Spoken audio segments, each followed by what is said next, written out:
With Block Space, I'm back with another Lisk Academy. So we are going to talk about smart contracts and Dapps, and I'm probably going to split this into two different videos because there's so much to talk about.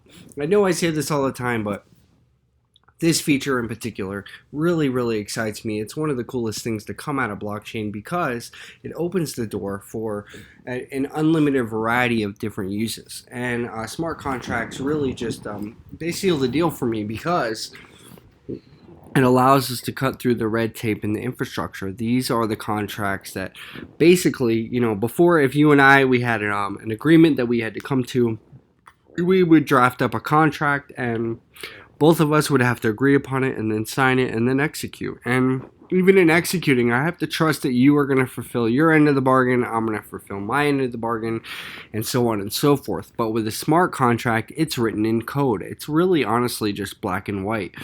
When conditions A, B, and C are satisfied, then the contract will execute. And until those conditions are met, then the contract won't execute. So it's basically very simply put, if this happens, then that will happen. And it's written in black and white. You can look at it, review it, and basically the contracts are what they are, and it really just eliminates the need for trust. And this is such a big deal in blockchain because this is going to basically challenge the need for very large institutions and government infrastructure. So then you have that, and then you have Dapps, which a lot of times are powered by smart contracts.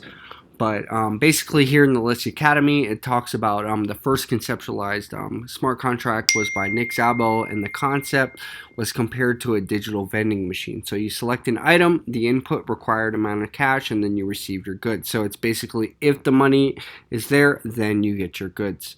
So these contracts can be very basic, like a vending machine, all the way up until very complex and legally binding contracts. So it talks about here, we're just going to go over this as opposed to traditional contracts. A smart contract example would include conditions pre-written in programmer language.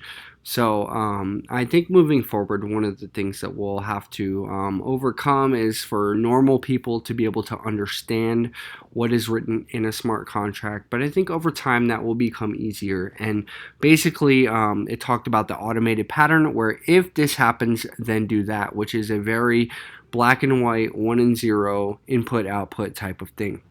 So it really just it just cuts straight to the chase. And the smart contracts they have many conditions for completion, and it requires all parties to agree upon it. So this is while it's very simple, it can actually get very complex as well, which is important because it has to be able to be adopted by a wide number of people.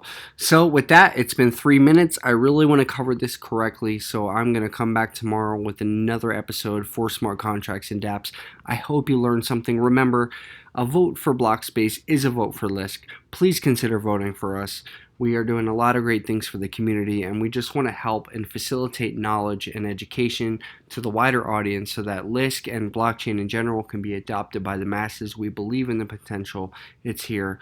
So give us your support so that we can help do that. And thank you so much. I hope you learned something, and I'll talk to you tomorrow.